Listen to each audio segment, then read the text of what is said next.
It's 9 o'clock from our studios in Banjul. This is Eyeafrica TV and welcome to the midweek edition of the Good Africa program.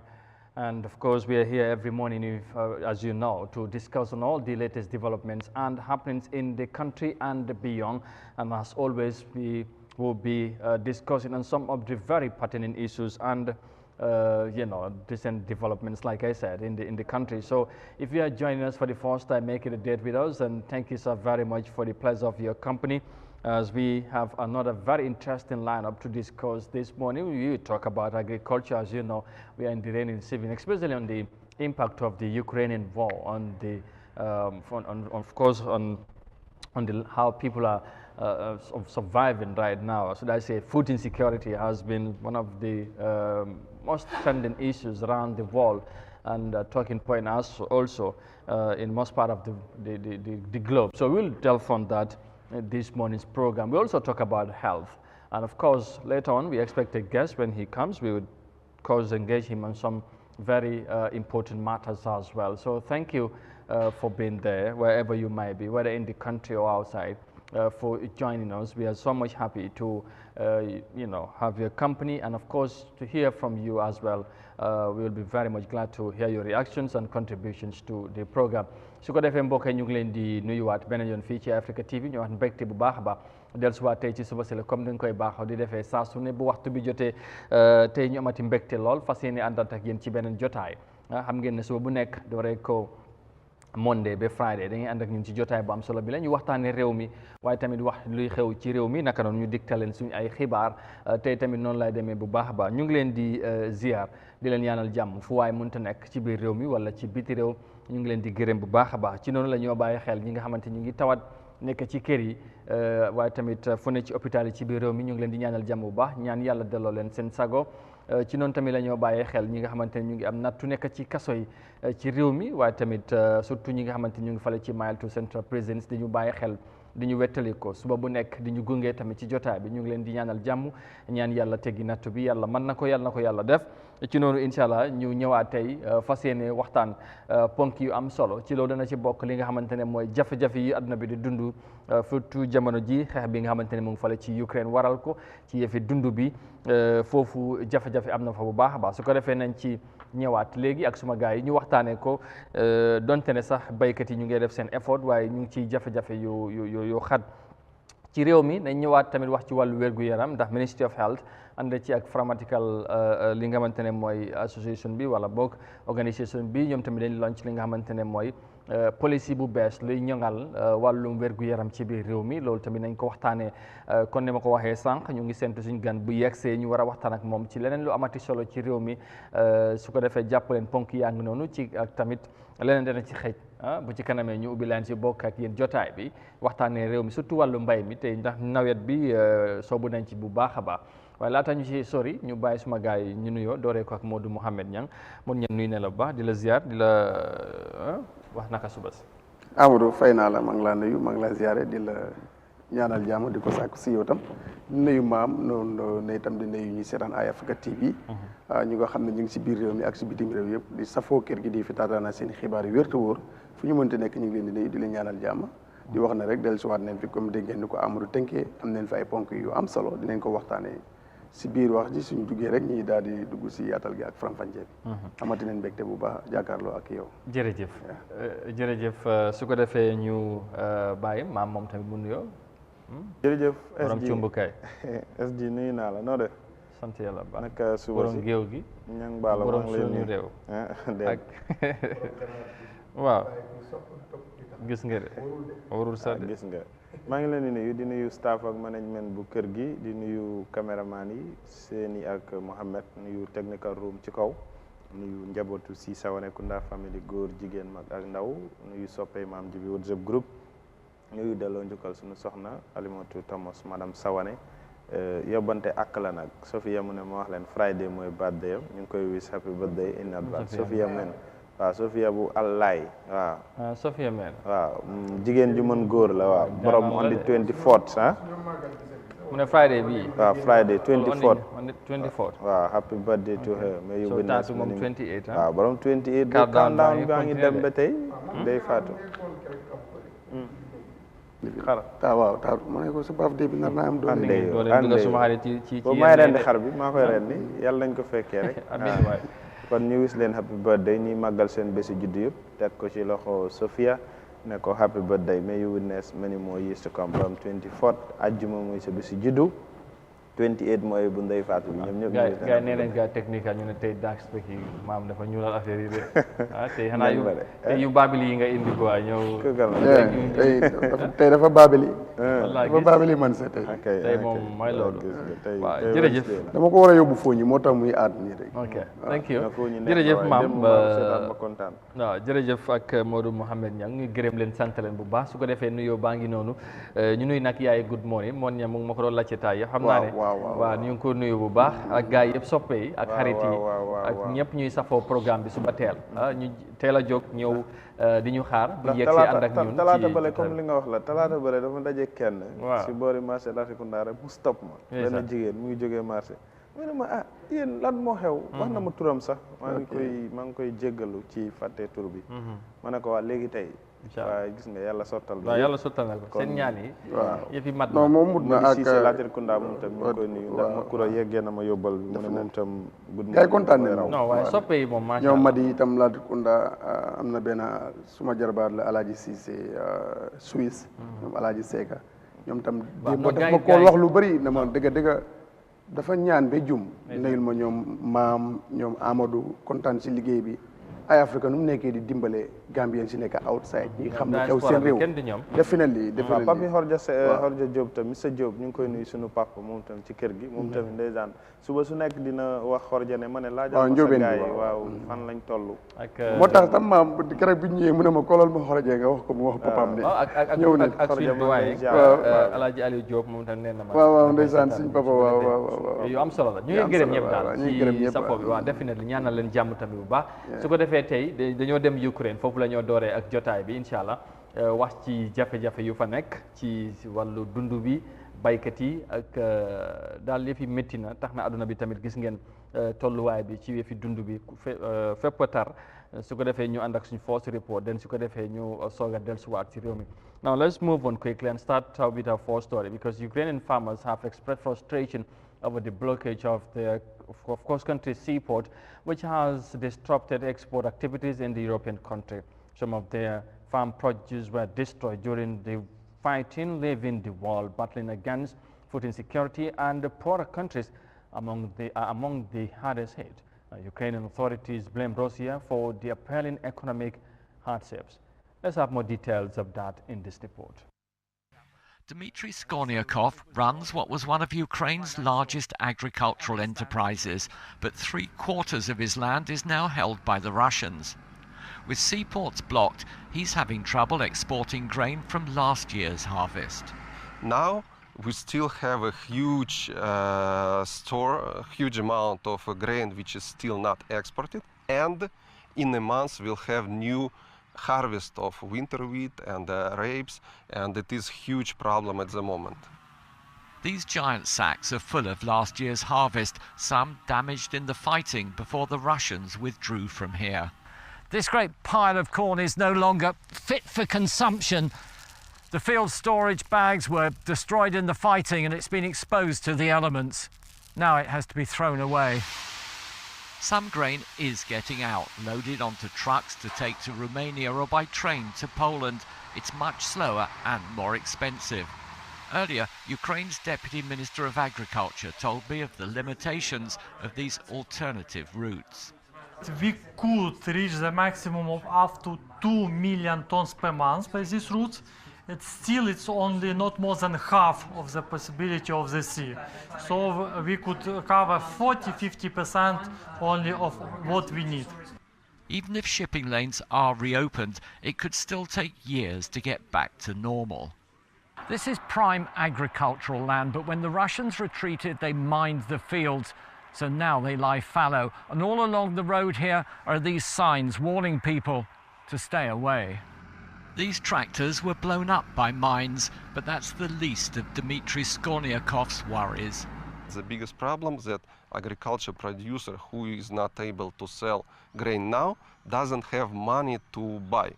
because all credit programs from international suppliers are stopped right now, and we don't have enough to seed. So next year I expect it will be much worse than this year. Ukraine and Russia are both major grain exporters. Russia blames Western sanctions for the shortages. Ukraine blames the blockade of the Black Sea. But until this is resolved, the world faces a growing food crisis, with the poorest countries the biggest victims.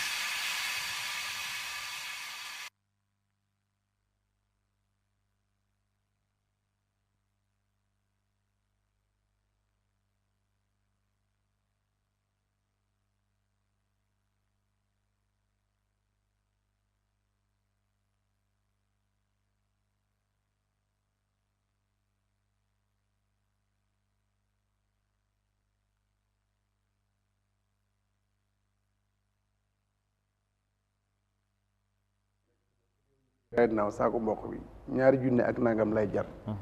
te comme nañ ko doon waxee rek ay daal du em si boppi borom te lu dul jàmm moo la génn te lu nekk si waxtaan lay mujj moo tax war nañ ko war a mën a waxtaanee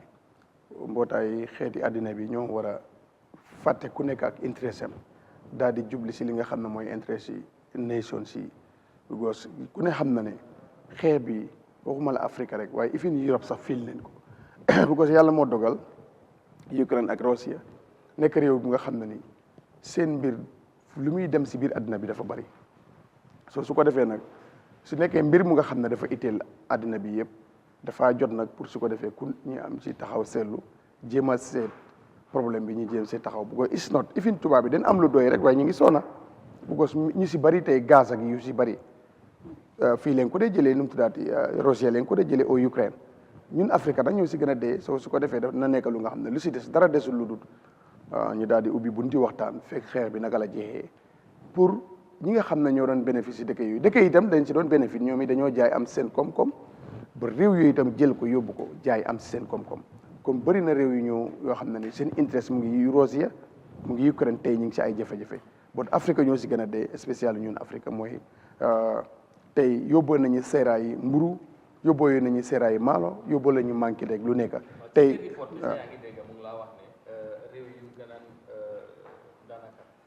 mënal seen bopp ñoom ñoo ci gën a sonn mooy poorer countries yi mooy nga xam daanaka réew yu mel ne comme ñu bëri nekk Afrique comme suñu réew yi daanaka ñoom ñoo ci gën a sonn ci situation bi nu moo demee baykat yi bay nañ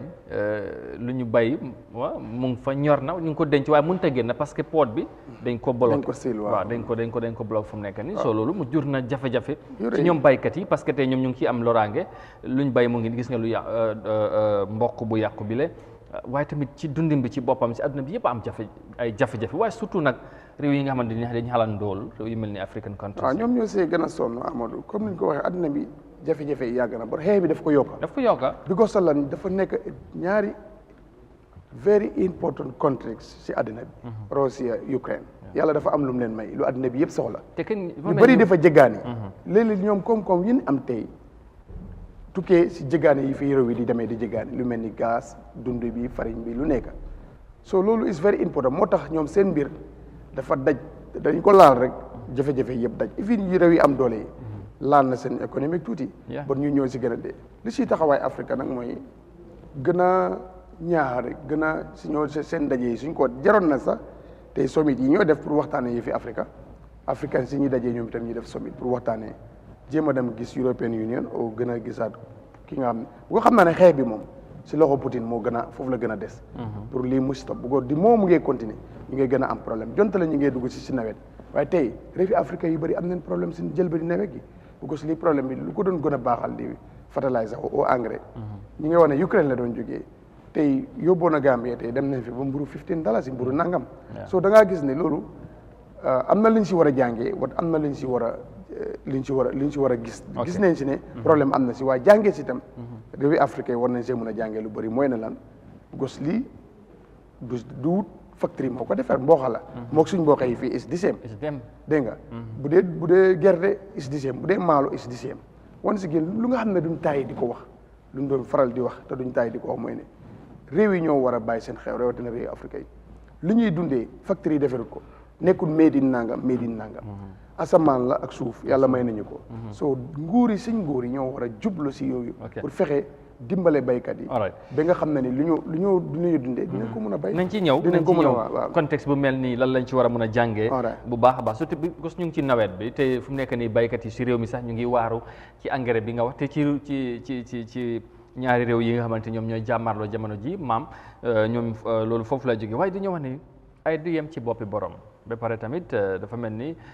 gars yi comme ni ñu koy waxee tamit jàmm moo gën fu jàmm nekkul te ñu bëri ñu xamutoon sax Ukraine wala Russia wala seen njëriñ ci àdduna si léegi feeñ na because of jafe-jafe yi am ci diggante ñaari réew yi tey boo doon def jàngat ci situation bi nu mel ci Ukraine ba tey réew yu mel ni comme Gambie ak yeneen réew di ci am dund ay jafe-jafe ba tey ñun ñoo dund sax mu nekk problème ci yu bëri ci African continent bi waaye surtout ñun suñu réew ndax jeexital bi yëpp ci li nga xamante ne mooy ci xeex bi la ba tey ñun si situation buñ toll lan lañ ci mën a jàngee ak ci ay lessons. jërëjëf SG dafa nekk situation bu nga xam ne is very funny because of ba muy start waxoon nañ ko atte xuloo moo gënoon atte xeex ndax lii fi mu commencé ci diggante Ukraine ak Russia NATO European Union yëpp tey waroon nañoo def seen kéem tolluwaay kàttan ba nga xam ne yëf yi di doon yegg si fii tey waaye nag gis nañ ne sàggantef am na ci ku nekk doon natt dooleem tey ba mu jural ku nekk ci ñoom mun naa laa wax ne losses bu rëy mu dem ba comme ni nga ko waxee ci kàllaama ne ay du yem ci bopp borom yëf yi dem ba rogandaat yegg si ñun ñu loru ci ñeneen loru ci tey boo xoolee mboq mi sa yaram dafay daw ci ne dëgg la ñoom ñoo koy bay waaye li leen doon gënal mooy ñi génnee ko fa mu dem ci biti nit ñi jëfandikoo ndax ñoom li ñuy bay daanaka romb na ñoom la ñuy dunde ndax seen taxawaay ci wàllu mbay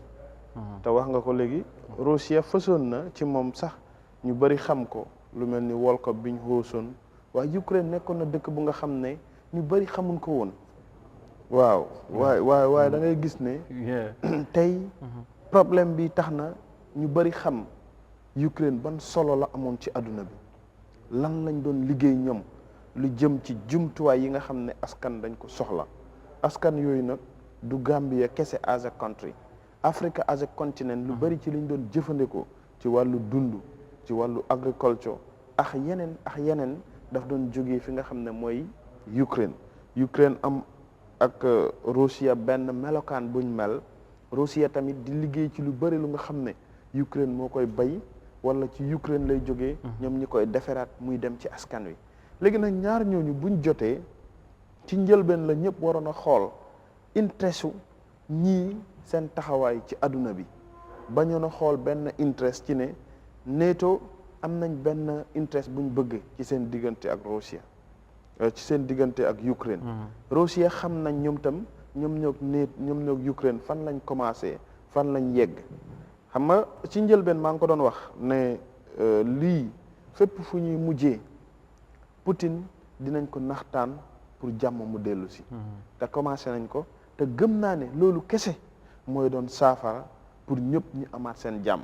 ndax right now adduna bi ñu ngi sonn waaye Ukraine xoolal la fa yàqu xoolal doom yi fa dee Nigeria ñu ngi lay wande rek la fa demoon ci seen ay yenn machineries lu bëri faatu na ci lu toll ci fanweer ak lu teg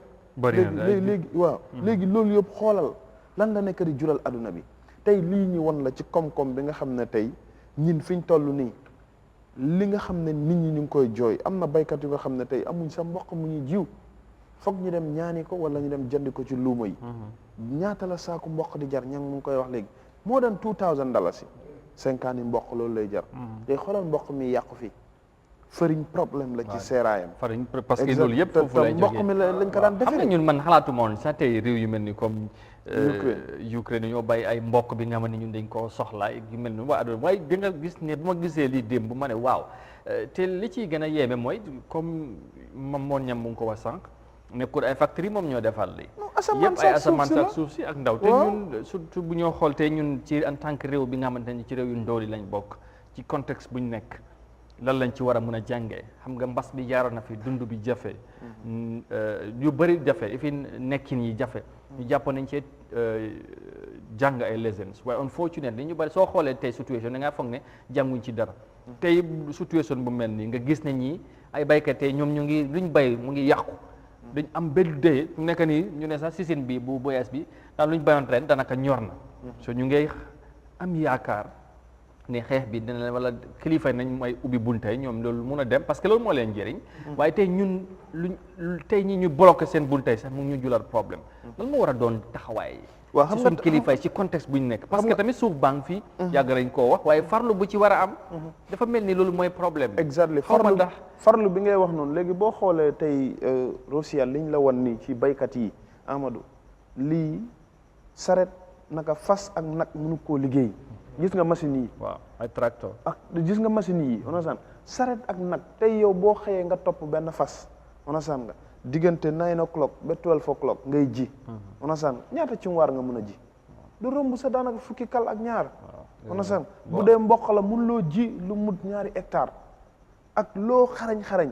yow boo sonnut mala yi ngay use dañuy sonn nag ak fas lay baykat yi am wala mbaam bu dee mbaam la xam nga mbaam nu mu yéexee kañ ngay ji lu mut 1 hectare waaye tey nga am machine yii mu leer la ne boo xëyee balaa 30 minutes mun ngaa ji lu mut 3 hectares non sax yu nga xam ne boo demee ñëw demaat ñëw nga ji lu nga xam ne loolu dina mu 3 hectares bu harvestment jotee xoolal machine yi nekk di roñ mboq mi léegi nag boo demee ci kaw gi right now ñi nga xam ne ñoom lañ ne baykat ci biir réew mi buñ bayee ba pare nit ñi ñooy dugg ci biir mboq mi di ko damm ak loxo ñooñu kañ la ñuy mun a dajal luy dundal réew mi yow sa kër sax pour nga dundal ko day nekk problème waxuma la nag nga ne benn gox ci biir li nga xam ne mooy réew mi muy benn région sax baykat yi gën a mag ci biir réew mi kenn mënut a dundal benn gox because of amuloo équipement yi amuloo matériel yi resources bi nekku fa li nga ci yaakaar mooy sa doole onasan nga te dem nañ sax ba tey doguma la waaye luñ doon def si ay at yu gannaaw sax dafa mel ni léegi loolu amatul ci réew mi ci mbay dafay wàññeeku xam nga lu tax wàññeeku interest bi bu ci nit ñi amuñ bi ko dafa benn nit ñi sax gisatuñ seen bopp ci mbay mi tamit léegi-léegi nga bay am sa gerte sax pour nga jaay ko problème la soo yooyu yëpp nekk na ay mbir yi nga nga xamante bay am sa dugub ñi ci kaw gi luuma ba luuma ngay yaakaar foo mën a jaayee doo gis fenn fu nga xam ne is an open space buñ la wan ne agriculture onasan nga mun nga faa dem jaay sa li nga xam ne moom moo nekk matériel si tey boo demee exemple siaraar luuma bi gën a mag bokk na ci luuma wësu onasan nga dem yuwaaraar luuma bi gën a mag bokk na ci luuma saare boojo onasan nga léegi talaata ba talaata la baykat bi yaakaar fu muy dem pour mun a am fan lay jaayee li muy liggéey kooku nan la dundam di demee foofu lay liggante ko waaw naka la dundam di demee kooku mun na laa wax ne yow mun na laa dundal onasan nga tey yow am na si baykat yu bari boo fa demee tey bu yàlla ji tawee ni mu tawee nii tey am na ñu nga xam dañuy dem abbi cunwaar onasan nga wala yow am nga cunwaar amuloo fas wala amuloo nag wala amuloo mbaam li ngay def mooy da ngay dem xayal ñang ñaari fan onasan nga yow nga mun a dem jiyal sa bopp fan ngay dundee waaw doy na waar mun ñam finally rek mooy tey ci contexte bu ñu nekk mun naa wax ne ñu ngi ci guddi bi bor setagul parce que su ma ne ñun damaa jël suñ bopp def ko ci place baykat yi parce que tey ci situation yu bari ñu ngi lañ nekk ñàkk engrais bu ci am waaye tey est-ce que jàpp nga dañu war a soppi xarkanam mbay ci réew mi bu dee loolu la naka lañ ko war a mën a defee wax nañ nguur gi foog ñu taxaw gën a dugal resources mooy alal wala ñaax ñi nga xamante ne ab tuut am nañ am ci réew mi ñu ñaax leen ñemelo leen ñu dugg ci agriculture sector bi explore opportunité ak potentiel bi nga xamante ne mu ngi ci réew mi suuf bi ndox mi naaj bi ndaw yu fi nekk ñu mun leen use ba tey ñu mun a dundal suñu bopp waaye est-ce que tey loolu def ko naka buñ koy def naka la lan nga foog ne ndax dañu war a def mbay mi mu attractif moo ñemelew ko nit ñi tax tamit nit ñi am xarañteef wala sax naka laa ko bëgg a waxee sax pour bugg a affaire yi xemem leen ko nit ñi exactly wot boobu laa doon ut gars yi ñëw soobu ci parce que su loolu wax bi coow li moo fi nekk rek évidemment ñoom ñu toog ñun ñu wax ko ñeneen di ko waaye li tax ñun ñuy wax wala li tax li change narrative si loolu duñ ci dem en tant que réew bu nekk ci situation yu mel comme noo ko waxee li nga waxee moo si nekk dëgg si guddi gu bët setagul la nekk wel luy change xar-xarami mbay génnee ko si suñ mbay cosaani maam yi si suñ tool yi ñu amoon si maam yi si tool yi gannaaw kii ak si gor yi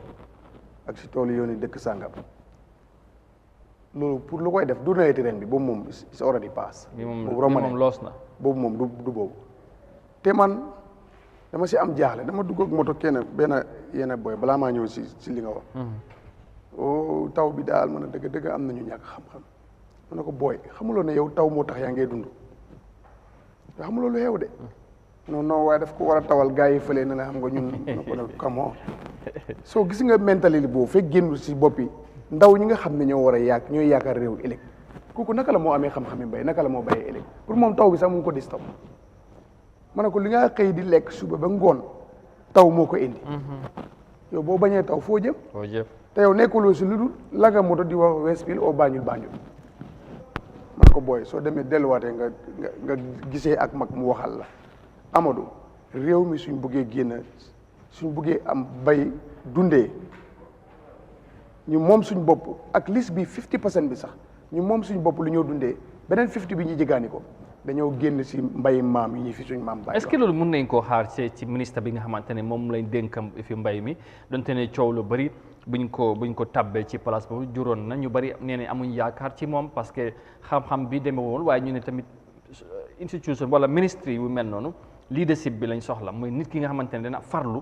indi doxalin ñu beex ndax ministre bi tey war nañoo xaar mu indi xalaat yu mel noonu doxalin bi mu soppi ko ba tax fii ak déwén nit ñi gën a am xememteef boobu bi nga wax ci wàllu mbay mi ñu mun a soppi doxalin because su fekkee ne système bu fi nekk lañ bëgg a maintain baykat yi at bu nekk nañ continuer di jooy affaire engrais jiw ak yu mel noonu fekk situation bi dara du change. non dara du change. waaw te leen wala mun nañ ko yaakaar si ministre bi waaye lu ma wax mooy ni tam baykat yi Gambia moo gis amul profit si nguuri Gambia yi du ma ne nguur bi Adama Barrow rek de yeneen nguur yëpp lay wax because lii problème man gisuma fu Gambia government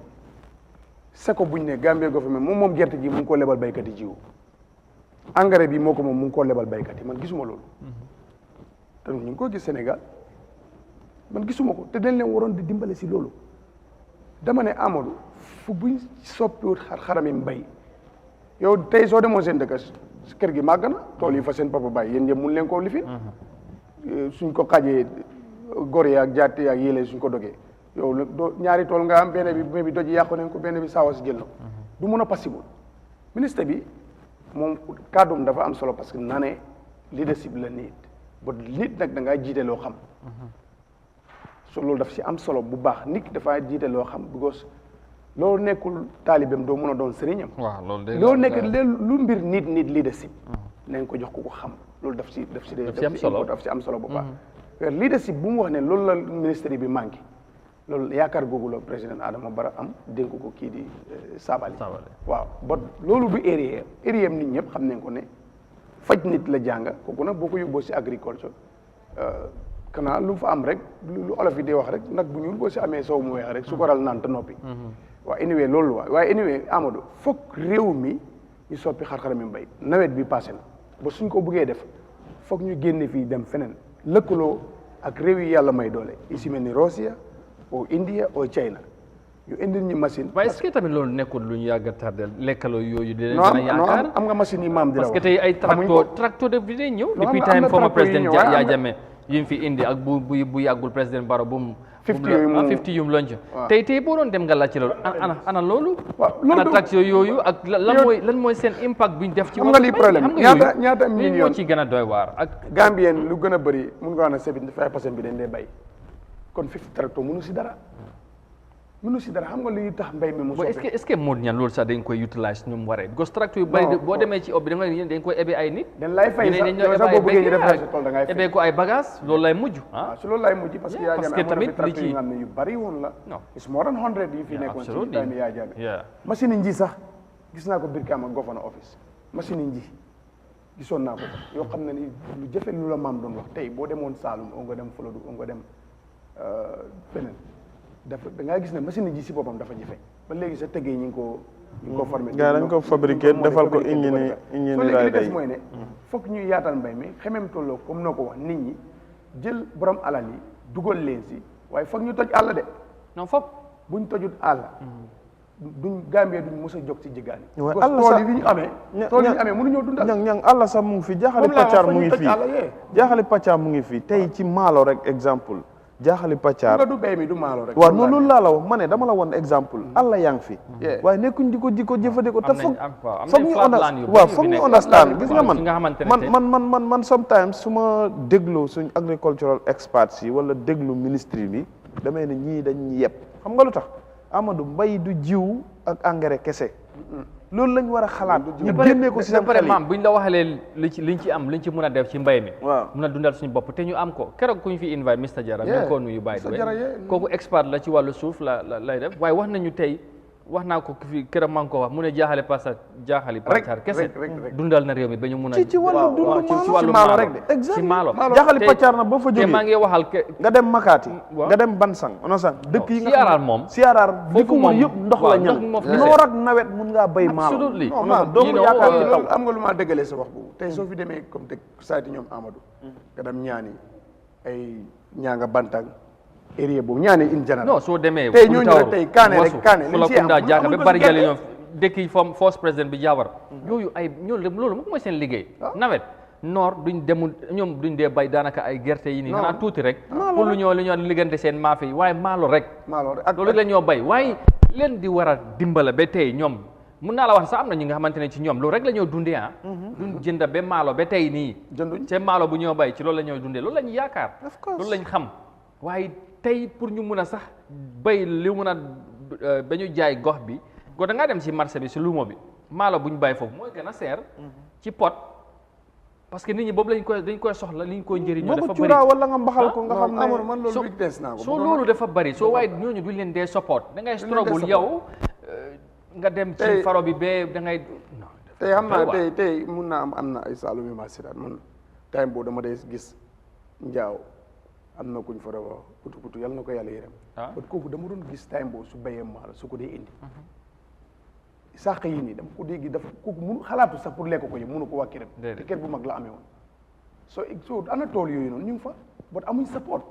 nit ñi dañ si war a delluwaat béy ko waa li ma miin Amadou mbéy mi feeg duggaluñ si borom alal yi feeg dugguñ si du sotti Sénégal du ñoo borom milliardaire boo fa gis baykat la nga amee ay tool Gambie fii nag loolu leen war a bàyyi seen ministre yi waaw seen directeur yu mag ma ne man démb maa ngi seetaan docteur Macoumba Diouf ñun ñoo fa demoon waaw Lat Menge waaw onosaan nga xam nga moom dafa yàgg ISRA exactly agriculture xam na gars yi yëpp ñu ngi lay woon toolam onosaan nga bi nga xam ne moom moo ko moomal boppam mu ngi wax lim ciy dund ci mbay ñoom Serigne Mbuub ñi nga gis yëpp ñu nekk ay milliardaire ay baykat lañ Cheikh Amar onosaan nga tey loolu moo waroon a nekk bunt bi nguur ubbi gis tycoon yi gis businessman yi nga xam ne ñu ngi invest ci lu wuteeg mbay nga convince leen ne leen ne it's high time ngeen ñëw invest in agriculture onosaan nga tey exemple council bu mel ni BCC sax onosaan nga mënoon nañoo invest in agriculture council bu mel ni KMC West Coast suñu soldats yi exactly soldats yi time boobu dañ ko dee def lang tombong mi dama naa gis dama la wax comme ñi privatise ko onosaan nga ba nga xam ne nit ñi dañ ciy gis seen boppa nga ñëw ci private sector bi nga convince businessman yi gis nga foog ñu understand ne Amadou mbay di fekk ñu ngi koy yaakaar ci baykat yi nga xam ne ñin liñ fekk onosaan mooy ne cumwaar ak fas nag ak mbaam moom ngay xëyee munta toxal mbay mi gis nga mbay mi li ko mën a toxal mooy gis nga matériel yii nga gis nit ñi won la ko nga am ay caterpillar yu baax nga am ay machine équipement yu nga xam ne daf lay leer ne tey foo xëy boo fa wàccee onosaan nga ki fa ñëw bu toogee dina ko leer ne ay hectare nga def waaye fii mbay mi man ok wax naa ko si ginnaaw dama koy waxaat li ngay dégg ñi lay wax yëpp mooy pharmacie fertilizer ak seeds onosaan nga mooy jiw loolu mooy mbay te nga ne mbay mu nga xam ne da nga yaakaar ne réew mi naxaate la because moon ñam mu ngi doon wax ne tey non foog nga understand ne nguur yi mu noonu la ci nguur yi ñoom danaka cër bu ñu war a jox baykat yi des na dafa mel ni tey baykat yi lu ñoo njëriñ suñ nguur yi sax wala suñ njiit yi lay wax loolu gisuñ loolu bu jógee ko ci njiit yi dem ci baykat yi wax nga baykat yi bu élection jotee wala bu ñu soxlee foofu laa doon ñëw baykat yi la ñuy jëfandikoo baykat yi la ñuy jëf nguur yi yëpp baykat yi la ñuy jëfandikoo am majority of their voters onosaan li tax mooy diggée yi mooy ne dinañ leen indil engrais dinañ leen indil jiw ma ne loolu du mooy mbay moo tax loolu bokk na ren ñu gën a am mbégteel ci price bi parce que te after election price bi sax dégg naa wàññiwaat nañ ko ba 2000 waaw loolu laa wax gars yi mënuñ si am ndam $500 ren moom mënuñ si am ndam xanaa mu dellu 700 bu mu nekkoon te Amadou comme ni mu ko defee Covid dafa ñëw gouvernement génne xaalis bu bëri government bi génne xaalis bu bëri def ko si dimbale nit ñi si millions of gis dollars nga mbéy bi catastrophe la dafa am problème léegi xaalis bu béykat bi war a jëndee engrais waaye nag nguur gi génnee xaalis duñ am ndam si engrais bi fekk yóbbuñ ko ak liste buy 500 750 or $1,000 waaye ay wàññi leen 500 ba léegi non. est-ce que du because yow doo fi mën a toog di lijjanti maalo. ba léegi du sori. man de xam naa ne tey man léegi mu passé. ñang man soo nekkee béykat dëgg xam nga ne. période fertilizer léegi mu passé. waaw léegi mu romb. gàncax fi muy soxlaa engrais mooy fi mu ko jiyee mu nekk lu ndaw. bu dee mboq la on a saan mboq xanaa am engrais bi nga xam ne mooy 15 mooy urée bi on a saan nga boobu moo ci soxla nga dem ba mboq mi taxaw. nga sotti ko fa on a saan nga bu demee ba suuf si wow sax moom mu mun a téye li nga xam ne moom moo nekk gàncax gi si suuf si waaye bu dul loolu beneen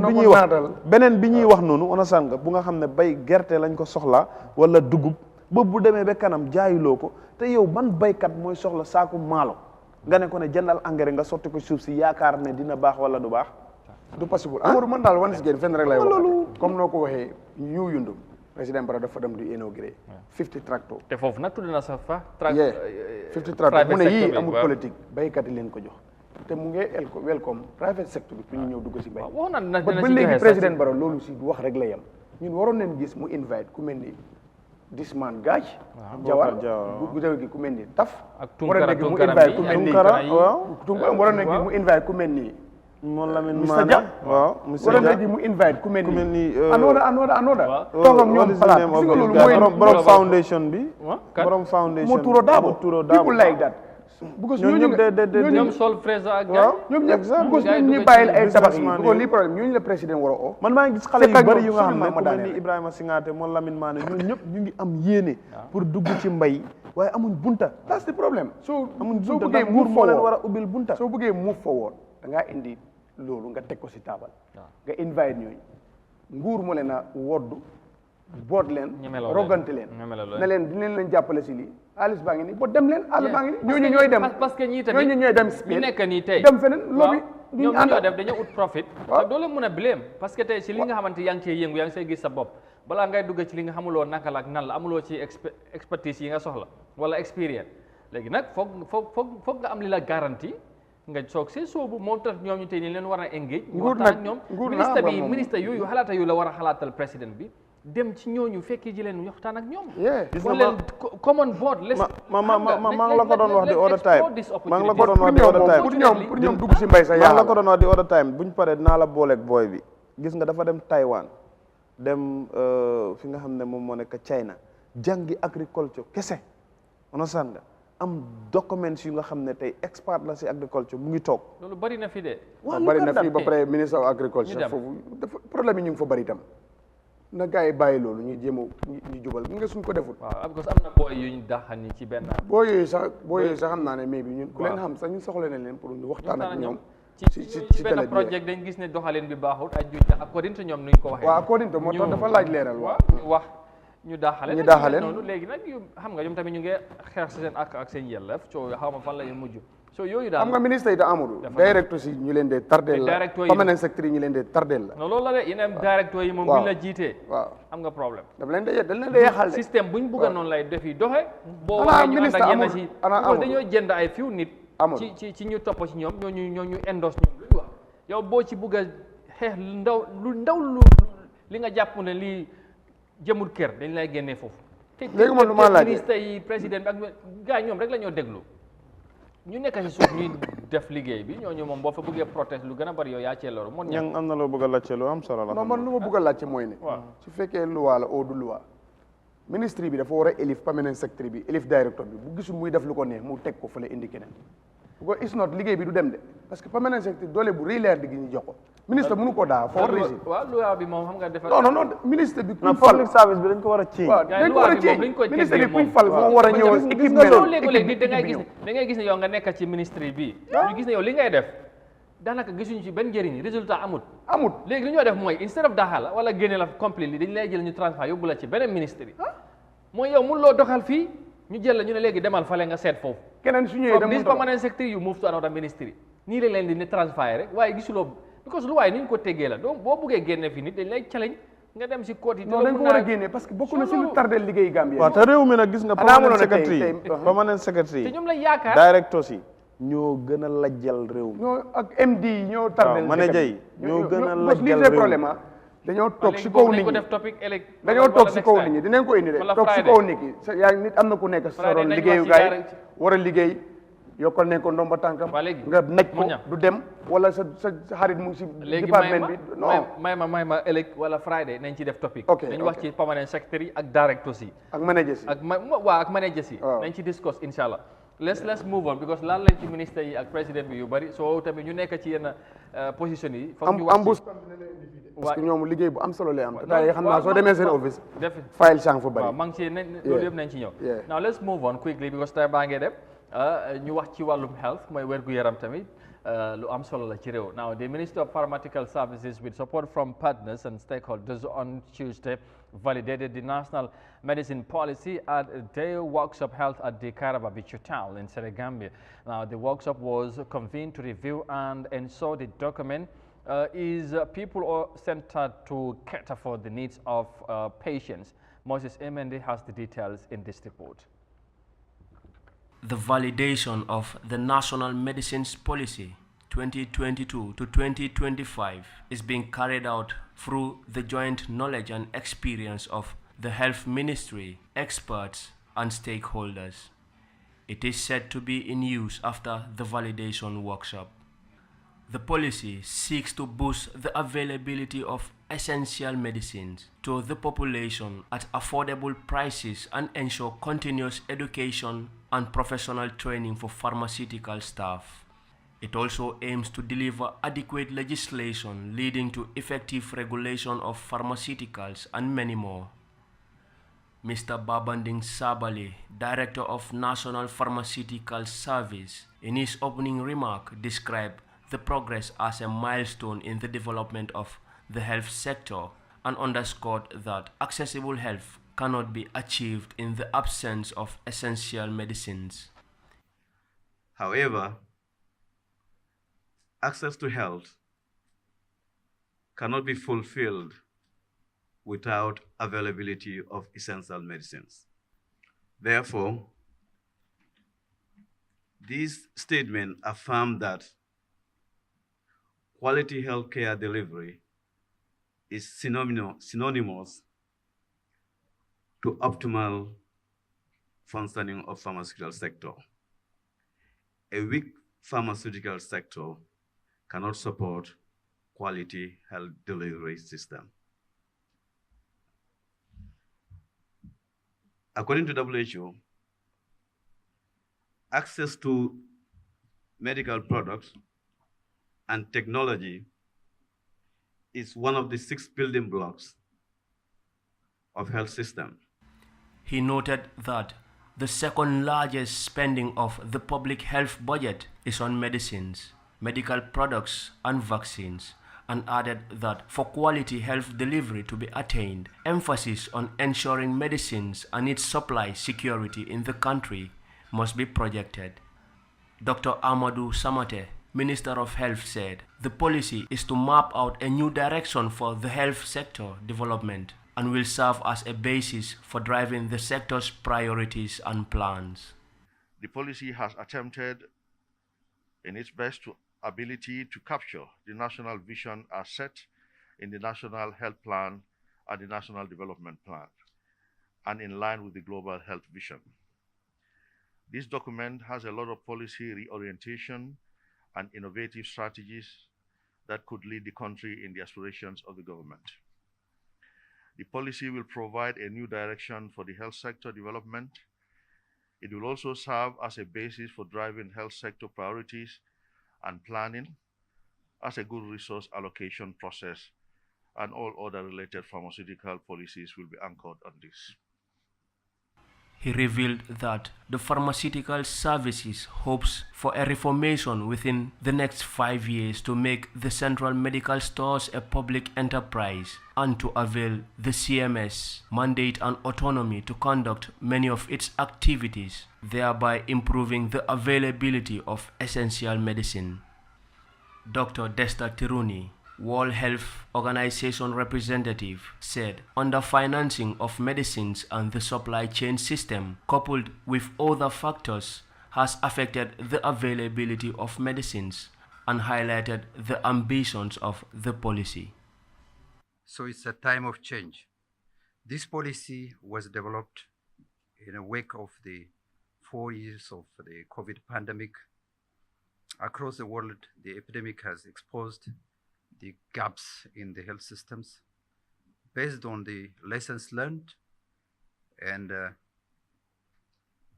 the quickly shifting epidemiological transition, this policy has is forward-looking solutions for Gambia's health sector. It intends to create more resilient systems that can better cope with epidemics and the growing and more resilient epidemics and the growing needs of the Gambia. The Gambia has been grappling with a broken health system as the gap between expected and actual performance against targets remain large. The most important contributing factor to this gap is said to be insufficient resources.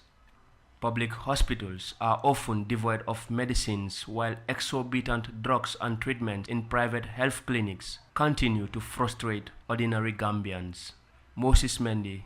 Eyeafrica News. Thank you, Moses, for that report. Of course, if you talk about health, you talk about wealth, because a wealthy nation is a wealthy nation, as the saying goes. So, and of course, pharmaceutical service, and of course, together with their partners and the Ministry of Health, of course, validated the national medicine policy. And ñun ñëpp xam nañ ne réew mi pharmacie bu amutoon ci réew mi moom konoon kay xaw ma fan lañ jëm loolu beneen mbir la. Léegi nag pour gën a ñoxal wàllum paj mi ci réew mi démba dañ dajaloo ak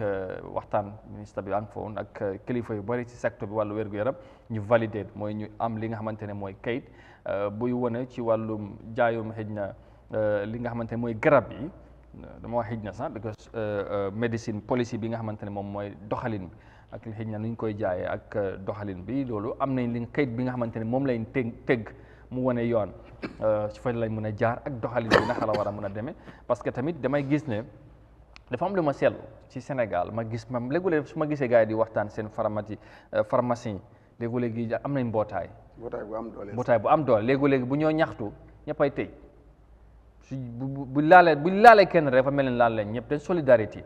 waaye li ma gis Sénégal mooy benn pharmacie du jaay garab te yow demuloo ci hôpital ñu bindal la kayit nga ñëw nga jox borom noos bu fa nekk wala docteur bi mu seet mu xam ne yow li nga soxla doo dem ci pharmacie rek waaw doo dem rek nga ne ko ne yow jaay ma relief wala jaay ma maa ngi advertise de wala nga ma jaay ma garab biir buy métti te kooku gisut benn yoon laa dem fii ci benn pharmacie du ma ko tudd ma wax ne lii laa bëgg rek ñu ne ko ne ana kayit wala indil ñu gis ko waaye su dul loolu soo ne lii laa bëgg rek gars yi ñu la mu ngi nii nangam lay jar soo tey nag bu ñu amee xëj na kayit bi nga xamante ne moom dina tere yooyu wala won ñu woo indi doxaleen bi nga xamante ne képp kuy am pharmacie wala sartay ndii na foog naa loolu war nañu dimbale ci yenn yi ci réew mi moo ña waaw loolu de Amadou lu am solo la su nekkee kayit nag kayit moom du police du soldat du jinne du malaat déedéet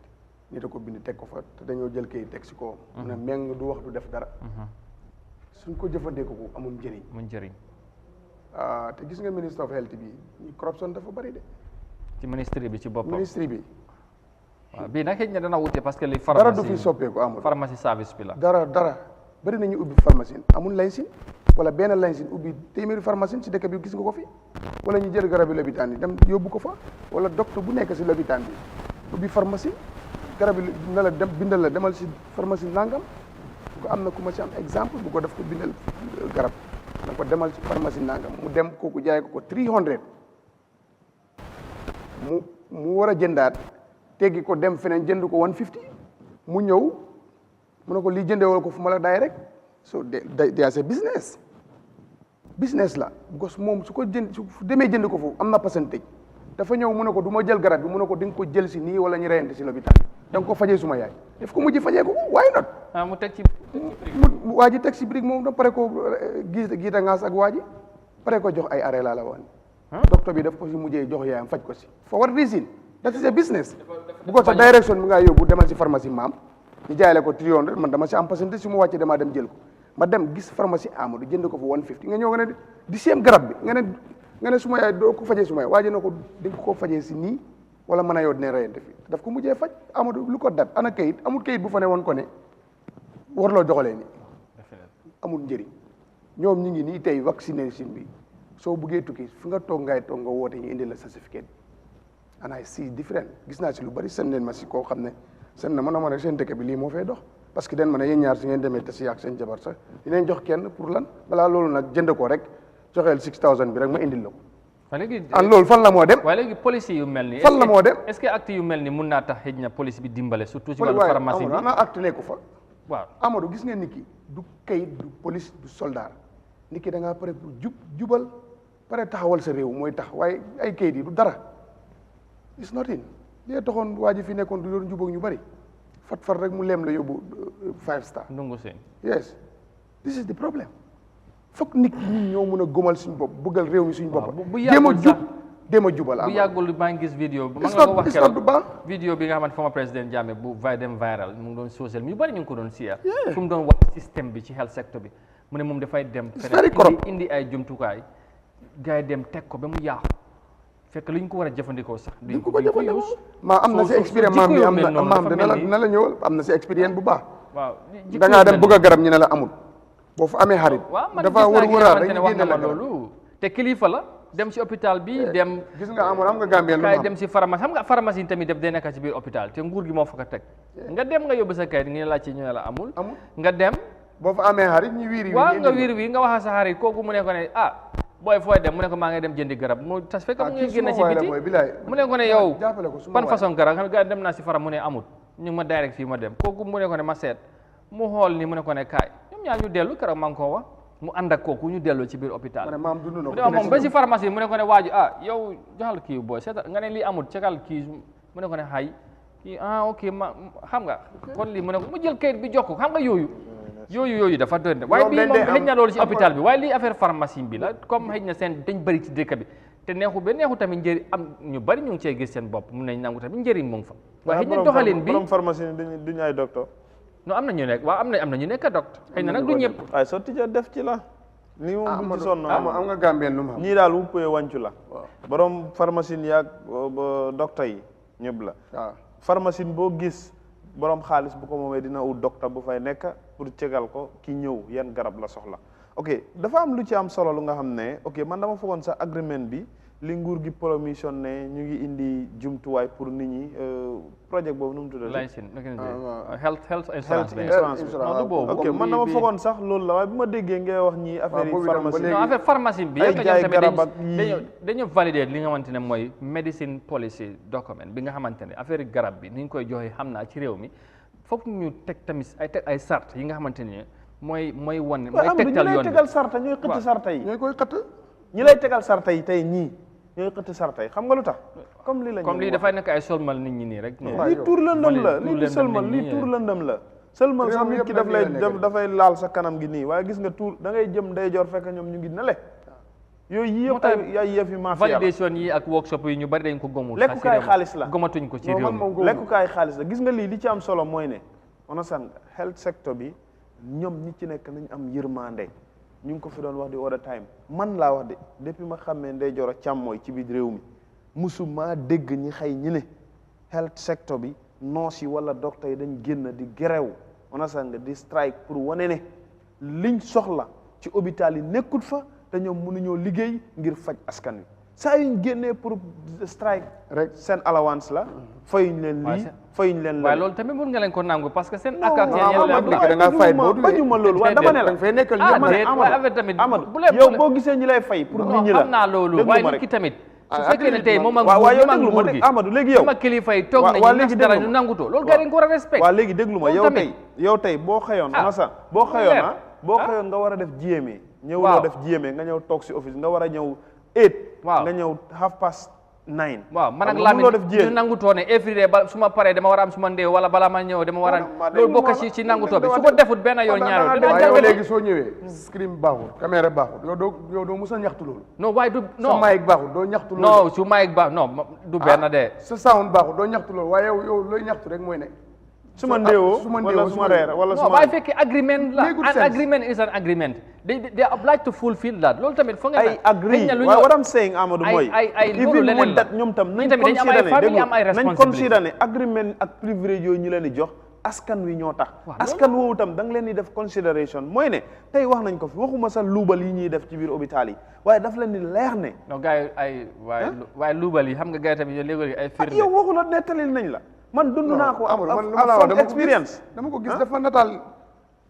lu maam dund na ko man lu ma wax moom wax na ne loolu système yi réew mi la tamit xëy na moom mooy doxee wax xanaa yow doo doomi réew mi non loolu laa wax loolu la ma ne problème xanaa bu yow nekk doo ci doomi health réew sector bi loolu moo nekk ci ay yeneen waaw problème health sector bi la ñuy waxtaane léegi dama ne la waa léegi nañu wax ci pharmacie yi ñuy wax ak nurse yi ak docteur yi yëpp dama ne bañuma li nga xam ne mooy initiative bi ñu indi dëgg la foog ñi defaraat jamono nu muy doxee ñi ànd ak moom waaw soppi doxalin waaw soppi doxalin am na ku bëri tey ci askan wi am na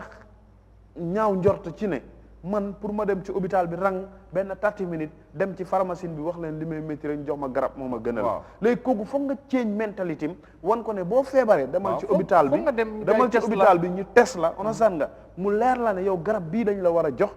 boo ñëwee ci pharmacie bi ñoom tam daf leen di leer ne kii dee jógee na hôpital sangam garab bii lañ ko war a jox ñu jël garab bi ñu jox la ko ñoom tam ñi sóoraale na képp ku fiy ñëw te yow demuloo ci hôpital ba nga am luy firndeel ne tey garab bii lañ la war a jox moom nga war a naan waruñ laa nangoo jox garab on a ça because ok man gëm naa ne yenn saa yi ñu bëri nit ki yow da ngay fil ne lii moo la métti rek nga dugg ci pharmacie bu la ne waaw léegi nit xëy na nag am na yenn pharmacie tamit because business la ñoo def da ngay dem ñuy jëm la am na ñuy test waaw ceeg la fii fay noonu la ak yu mel noonu nga dem xëy na loolu tamit moo tax waaye nag li ñoo wax ne li nga xam ne mooy responsabilité def ci war a gën a am tamit dafa am li nga xam ne moom la li leen war a guide do nekkul ku neex ku la neex rek nga am nga mën nga dem ubbi sa pharmacie ut koo teg foofu moo doxal yëf yi loolu dafa yomb xëy na loolu tamit because dafa inteel lu bari parce que dund nit ki la lu bari lu ne xëj na ci su fekkee ne su fekkee nag amul ñoom lu leen guide wala document policy bi nga xamante ne ñoom seen doxalin foofu la war a weeru wala foofu lañ war a sukkandiku loolu mun naa jënd ay problème wér-gi-yaram gis nga te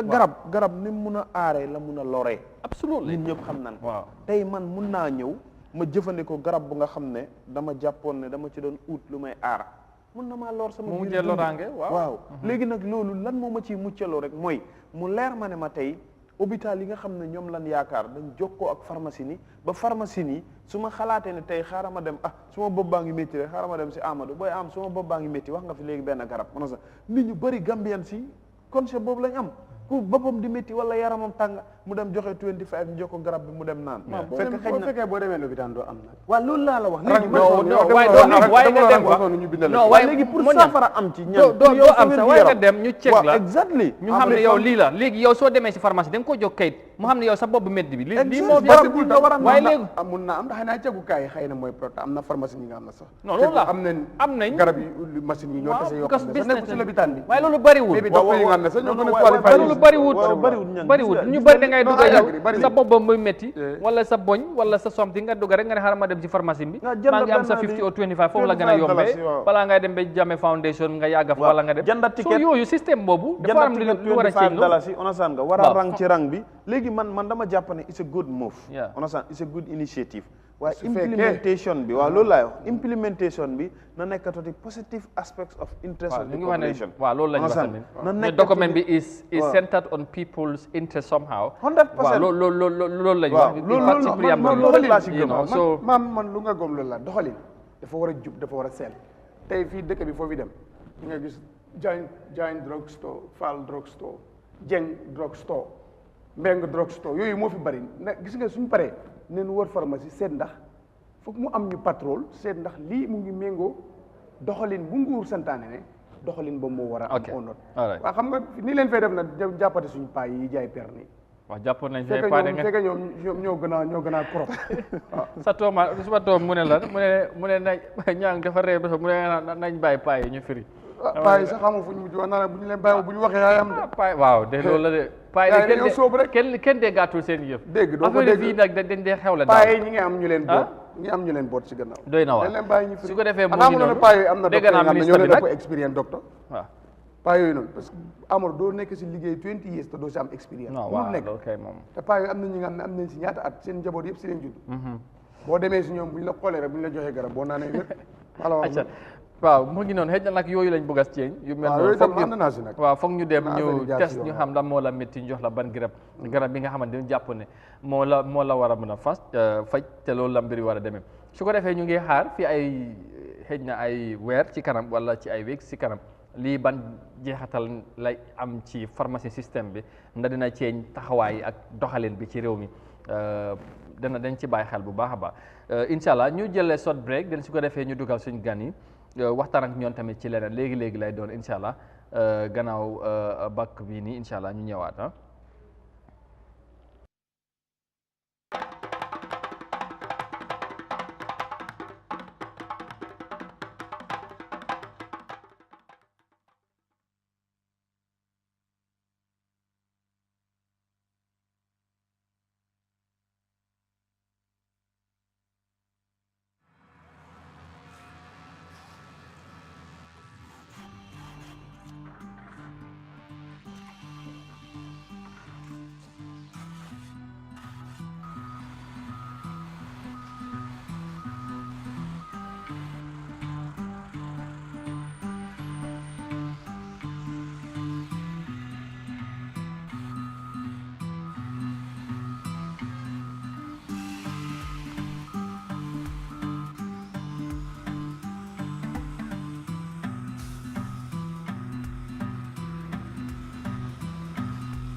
All right, welcome back, and thank you so very much for being there, and of course for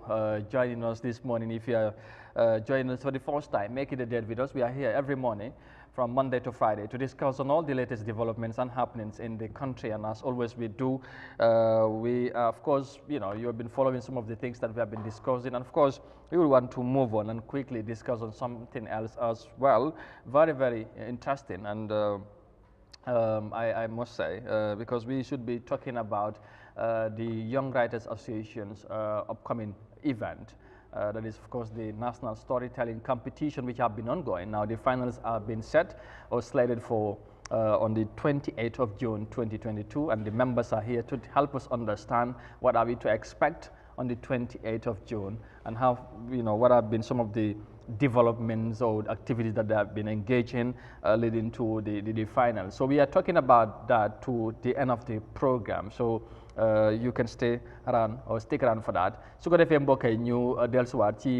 programme bi comme niñ ko daan defee saa yu nekk xam ngeen ne wax nañ ne suba bu nekk da ngeen di ànd ak ñun te xam naa ne taamu ngeen ko lool. Su ko defee gannaaw waxtaan bu am solo boobu dañoo continuer programme bi léegi nag wax ci leneen lu amati solo li nga xamante ne lu am solo la ci réew mi ndax ay ndaw yi nga xamante ne ay bindakat leen nekk ci réew mi ñu yàgga def lu am solo. Ñoom ñoo doon def jongante seen biir ci wàllu li nga xamante ne mooy ay lépp joxe ay story telling ak yu mel noonu. Ci competition boobu daanaka yëf yi àgg na ci coppaandaw gi. Ñu ngi war a dem ci final si ci ñaari fukki fan ak juróom-ñett weer buñ nekk ni di June. Moo tax ñu dalal leen fii war a waxtaan ak ñoom ci waxtaay yi ci lan lañ war a mën a séntu ci bés bi ak ñoom seen bopp mbootaay bi. Ñu xamal ñi ci tuuti rek taxawaay bi ak lan mooy seen jubluwaay ci réew mi na ay ndaw lañ te ñun dañ see sawar ndoor wax ci ndaw waaye surtout ci la ñooy bay ci réew mi. Su ko defee loolu mooy nekk waxtaan bu mujj tey ci jotaay bi ñu dalal leen. I'm very much happy to welcome our guest. To start with, of course, the SJ, Keba S. Joara. Good morning, and thank you for joining us for the first time in this program to talk about your association, but of course your upcoming final slated for the 28th. Say hi to our viewers. Hi everybody, I'm very pleased to be here. Thank you very much for having us here to give us a bigger publicity towards our event. It's definitely a pleasure. All right, thank you, SG. Of course, Keba, he's not alone. Of course, you can see he's with the PRO, the mouthpiece of the association. That is, of course, Mr. Jata Ansu. Good morning, and thank you very much for joining us. I will allow you also to extend your greetings to our viewers. Good morning. Yes, use the mic, please. Good morning, everyone following the program. And I'm Ansu Jata, as you rightly said, the IPRO of the Young Writers Association, the Gambia. And we are so much pleased for the honor. Yeah. All right, thank you. Thank you for coming. And of course, we are equally very much glad to have you here today. By the way, you know our platform is very diverse. I know, like you said, we will just bash the things as we move on. But to start with, yes, we are talking about national storytelling competition. Let me start with the SG first. Tell us about this year's competition. How have been the competition going? We are talking about the finals. We'll talk about the preparations and what to expect in the finals in a moment. But first, when did the competition start this year, and how has been it unfolding since then? Just a recap of the competitions this year. All right, thank you very much for that question. It is the first time ever in the Gambia. Okay. Yeah, we opened the competition in April. It was during Ramadan. Yeah. Yeah, we thought of making it a national thing, let the whole nation come out and attend the competition, but we realized that bringing the whole nation once would be very difficult. So we decided to first make it online, like let everybody submit their stories online. And then we have judges like Michael Hamadi Seka and another lady who is actually in America but a very good storyteller. So we contacted them to be the judges. So they chose a certain number of people who qualified for the event itself, and we held it at the Alliance Française. Last month on the 18th. So during this event, we had a lot of performances by these kids. You know, we want to take this storytelling to another level. Like when you go to the literary world, they call it avant-garde, like bringing in new strategies and new innovations into something that had been existing. So national storytelling is something that covers the whole nation. That's why we call it national. We want to revive the storytelling, the nature, the culture of storytelling in the kids. So you have representatives from the length and breadth of the country? So we have people all the way from Upper Badibu, who came for the semi-finals because they had a very good story. Yeah, we want to bring this back. Today kids spend a lot of time watching TVs or on their phones, social media, playing games. So we want to bring back these stories that will, bring back the moral lessons that our elders used to give us through these stories. Yeah, so when we organized the semi-finals, it was a very big success. Yeah, very big success. So we want to stage our finals, and our finals will be accompanied with the awards ceremony. So all the participants who joined would be given a certificate, and the winners will be given a very fat prize. All right, and how was the experience like, being your first time organizing such a competition nationwide per se? Was it a challenging one, or was it a tough one for you, for the Young Writers Association, or you got the support that helped you to make it more of a very well organized one? How was it like, the experience? Yeah, it was challenging, of course. Yeah, because it is the first time, as we mentioned earlier. Yeah. But again, we were very much prepared, and we have a very good coordinator who is a very good event planner, Modulamin. So he.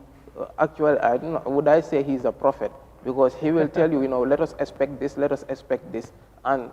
the good news is, whatever he tells you, let's expect this, most times it comes. So he's very good. He guided us a lot in that. But we have challenges. But we were able to overcome most of these challenges. And today we can say, thanks to Allah, we are planning the finals, which we hope that would also become a success. All right. Yeah,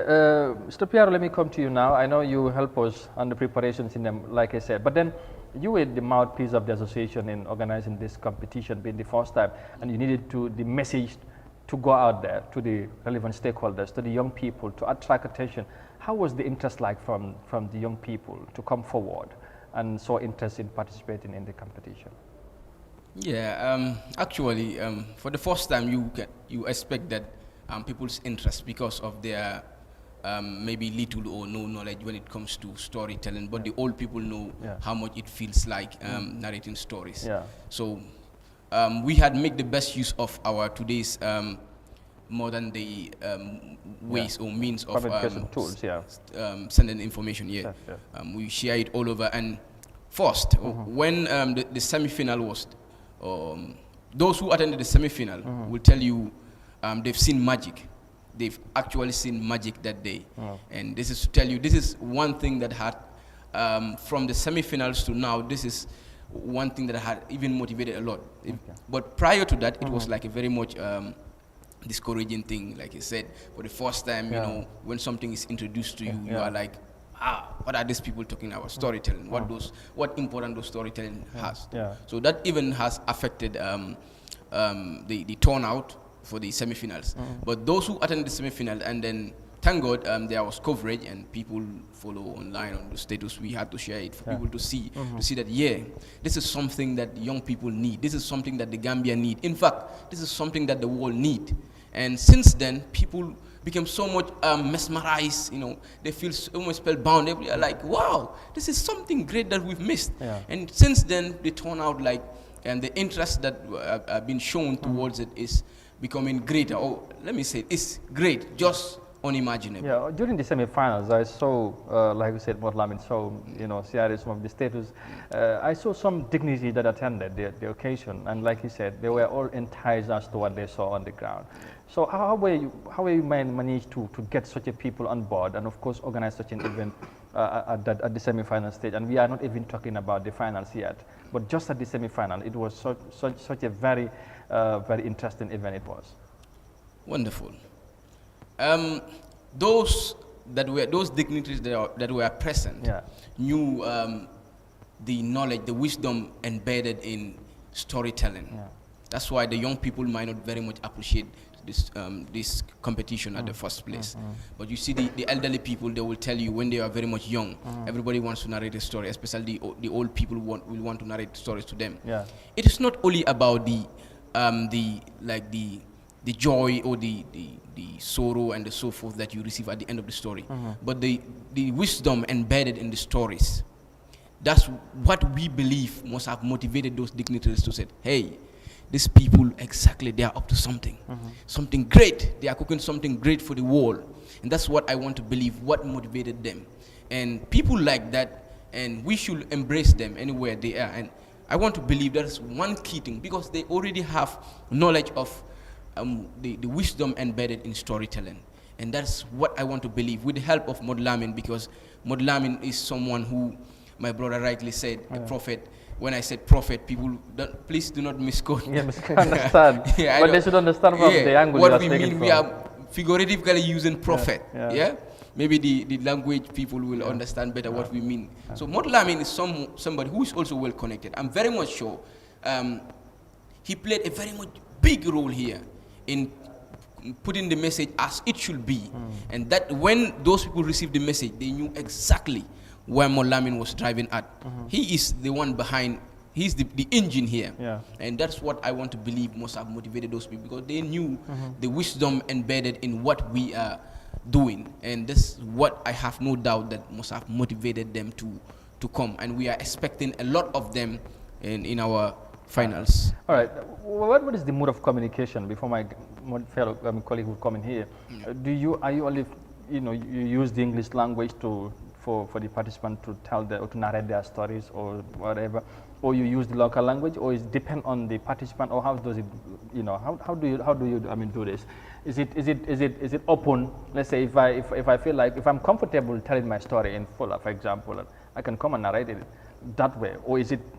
based on English language? You go there and write your story, and then maybe and come and narrate it in the presence of this viewer. So how do you organize these things? Yeah. The language is open to feel our culture. Yeah. And there are certain stories. Because you're talking about norms and values. And I think that's quite very interesting and important here. Because that's what we want to rejuvenate. This used to be things that our elderly people had enjoyed. Yeah, absolutely. And the young people are being deprived of these beautiful cultures, in in storytelling. Yeah. Because they don't have the opportunity to be told stories. So when you look at the language, it's open. Some narrate their stories in Mandinka, some in Wolof, some in Serer, some in Saraule. And when we talk about storytelling, we want everybody to be involved, and that's why the language is open. We do not restrict ourselves to only English language to say, okay. Moreover, when you look at the populace of our country, how many of them can speak English, especially the elderly people who actually know what storytelling is all about? When you said storytelling, what's all about? The young people can only come here and say, okay, I have a story. Maybe pick somebody's, go read somebody's story, come and narrate it in English. And at the end of the day, you not very much understand. But the language is open. And the message itself. Yeah. All right, that's quite very important. Before we get to the preparation now, leading to the final, Monyang, dégg nga gars yi wax nañ xam naa ne comme ñoom ñaaree seen wolof yi ñu ne taxut a dañ foog ñu gaañ ko nag xam naa ne ci waxtaan bi ñu ak Mandinka bi yooyu waaw exactly léegi ci lu ñoo wax xam nga ne tudd nañ fi ki nga xamante ne moom Lamin Sow bu nga foogoon ne sax moom la da nga ko dee bàyyi xel ci taxawaayam ndaw la waaye nag foog naa ne ci lu moo def xale yi nii soo gisee ñu ko joxee exemple ñëpp xam ne ci lu mu leen taxawee dafa am solo waaye suñu waxee lépp daanaka jongante xale yi ñëw ku nekk di joxe li nga xamante ne mooy comme na nga ko xamee jamono maamati maaye nii di tey xanaa jamono léegi moo xala soppaki tuuti rek léegi ay léeb ak yooyu taalin leen li ko gars yi di wax so yooyu dafa wàññeeku ñoom ñu bokkoo indiwaat tey ban jàngat nga ci mën a am. waaw am na solo bu baax a baax. maa ngi nuyu Modou Lamine. suma xarit la dama ko like gos ndaw man dama bëgg ndaw bu am xam-xam. ba pare di ko jëfandikoo. so moom ci la nekk te xam naa ne lu mu bëgg yàlla dina ko defal gos. ñu jël nañ exemple si moom ba ñëw. den fu maa ñëwee rek mooy ne dama bëgg a trop pour respect aada réew mi. parce que ñun school système bi aada bu ñu fa defal ñu koo jàng moo ñu yaaxatee soo ay ndaw suñu jógee. ñëw bëgg a indi story mu taxoon bu mu waxee culture ma kontaan. li ma ko doon laaj mooy story yi ñoo indi daal dafa relate ak suñu aada ak cosaani réew mi ba ndaw mun see deferoo parce que ñun time boobu donte la duñ mag noonu.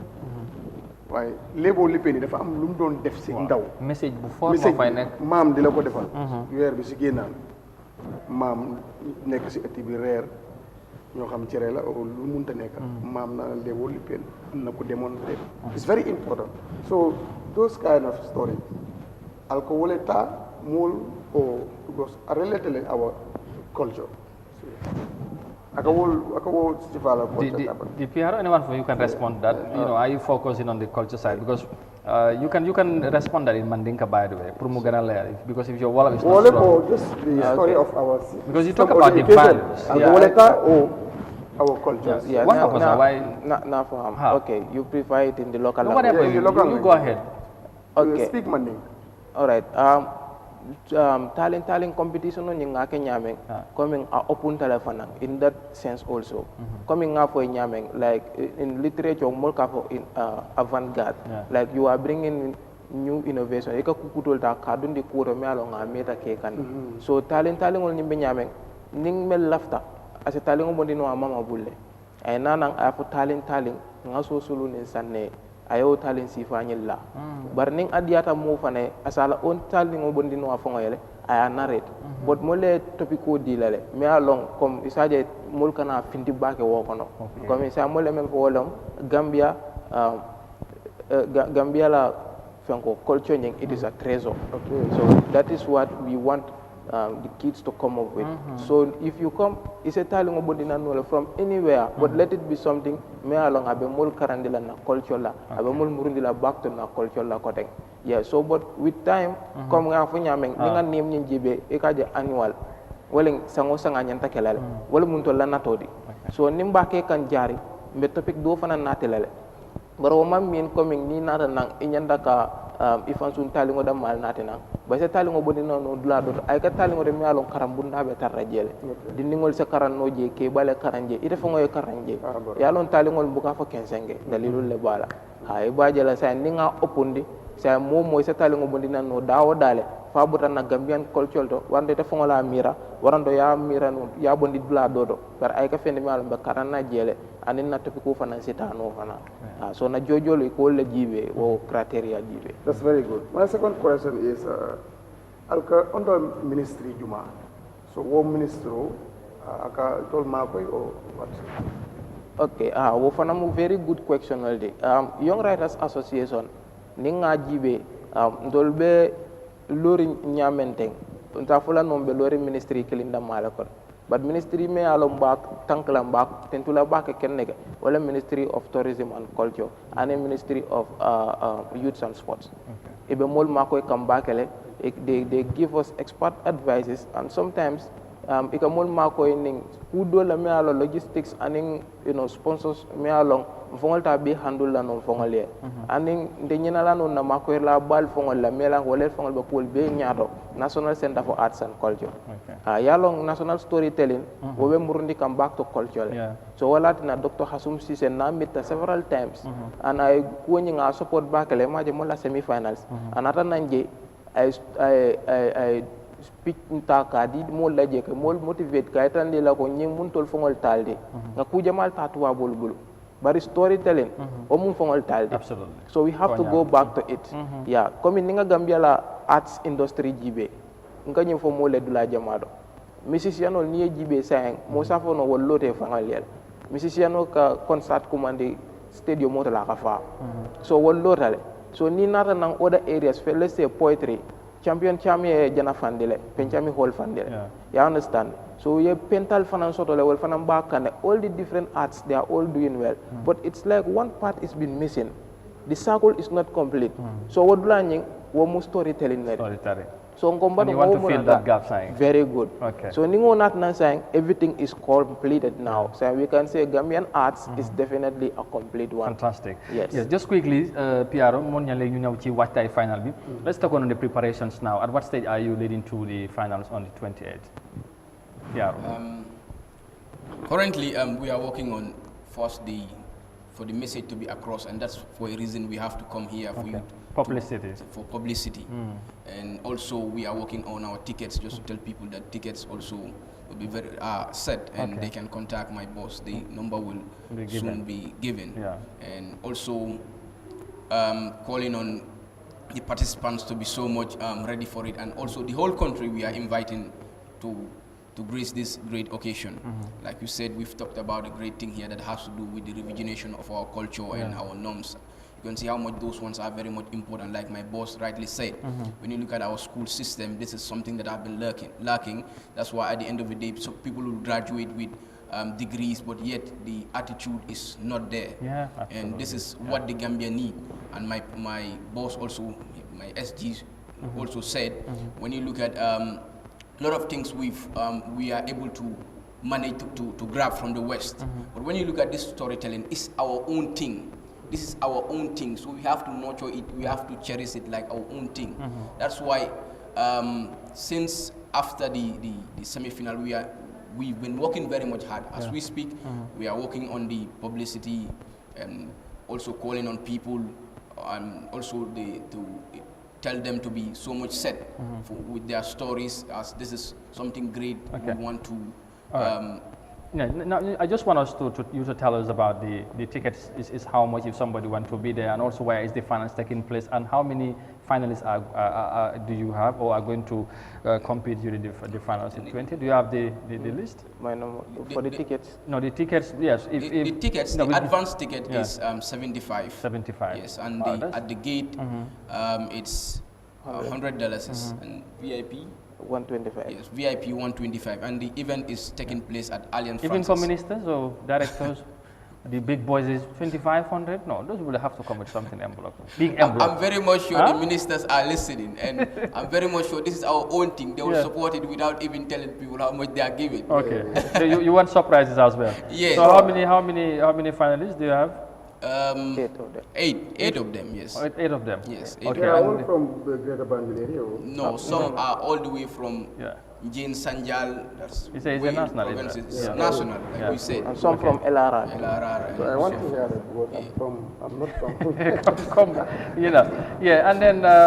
which place? Where is the finals taking place? It is taking place at Allianz Francis. Allianz Francis. At what time is it starting? Kairaba Avenue. It will start in 3 o'clock to 7 o'clock. At whatever time. Yeah. Sometimes you wouldn't want to predict because it's final. Yes. Let's say it's starting 3 o'clock until Mama called. There you go. Let's put it that way. Yeah. And finally, just you do in Mandinka to remind us against preparations and what are we to expect on the finals. Like the PR have said, ticketing is the prizes, and of course the number of finalists, and also probably the people that you want to invite the program on the final note. Okay, Obaraka Bake, going in Mandinka. Yes, in Mandinka. Yes. Finally, you preparation okay can because yalo nyinem first one come to Babol kama fo. The first impression is a lasting impression. Moye nyame first time, akemura wala nyama all the time. Absolutely. So mola finally you prepare kan abala bakele fo. Follow mbela frinka ticketol wafe advance ticketol kendege. But lafta kala ticketol mi alon student ol sa sanno. Because lafta ka student ol natina ne kendege yalo yotolem sama ke balde. So wala na ticketol nyinga daso ni 75 ngamira 100 ngol fon so sanno le. Isi nanno le ngaje fande nyi mun to lel tati Young Writers Association be mu dinni ngol ledi. So muy to letati wala ku follow nyinde ticketol la ko nyi flanjango fana nga leta sol sen moliele mela lonko imu speaker lede wanto positional le be bulu Gambia jang presi nanang ening dinni ngol le nyomoy e diam dinni ngol le ya spiritual di so abol kono nga Honorable Minister of Tourism and Culture Soto Jele Honorable Hamad Ba. We also have Honorable Bakari Baji from the MOIS Ministry of Youth and Sports. But Speaker Dolfana Sodamianko, one of them is from the National Assembly. We also have Honorable Momodu Sabali to come and give us speech. Fongali alo ne odiamo o matal de ko abamol inspire le kendeke. Yo ani ndiam la to malube. So Speaker kola fanang mol be poetry performance fana soto la final o nyinto jele because this is arts, so we want to inculcate them. We also have SLA choir. It will be it will call live performance like it's a choir yal ne kany traditional denki lol latay so wo be mu preparation di mi alom ba ke kan ne pour isaje final o nying ay kenyen tawti. All right, Thank you very much, and we wish you good luck ahead of the final. Thank you, SG, and thank you, PRO, for coming. It was a pleasure having you here to discuss about the upcoming final. Just to remind the viewers, the National Storytelling Finals is on the 20th of June, Munyang. Finally, at the Alliance Francaise, by the way, you heard from them, and we wish them well. Su ko defee loolu am solo jox gars yi dig daje bi suba incha allah. waaw ñaanal leen rek gars yi seen programme bi gars yi am si succès. kon dama gëm ni. waaw dama bëgg ndaw bi farlu ndaw bi yëngatu pour réew mu jëm kanam. donc nag nu mu mënta demee ñii ëllëg réew mi si ñii lay. absolument it's very good ñuy préparé ndaw dafa am solo bon nag réew yi ñuy dëkkee dañ koy jaaxaane ndaw nga xam ne ëllëg moo war a yore fii la bu la war a téye kooku da nga ko war a defar. dëgg la gis xibaar bi ñu daal ko thank you very much man ñu ngi leen a encouragé bu baax a baax bon am ngeen good leader am ngeen good exemple Modou Lamine Sow ñu ko ñaanal moom tam fan ndaw la koo xam ne bëgg na ñu am doosi nag Modou Lamine Sow in this country and we will see the country go forward. Thank you very much. Thank you Monyang, thank you ma'am, and of course thank you to our guest again, Ansu Jata PRO, and of course Keba S. Juara, the Secretary General of the Young Writers Association, where I guest today we were talking about the upcoming finals slated for the 28th of June 2022 at the Alliance Francaise. Make it a date, please be there, and of course you have fun. You would be you will definitely have a good time. I'll assure you. I watched the semi-final. It was so much wonderful. And viewers will join us again tomorrow, inshallah, for the Thursday's edition. We'll be here tomorrow to discuss some of the very latest development in the country and beyond. Until then, do have a very, very pleasant Wednesday afternoon. Bye-bye.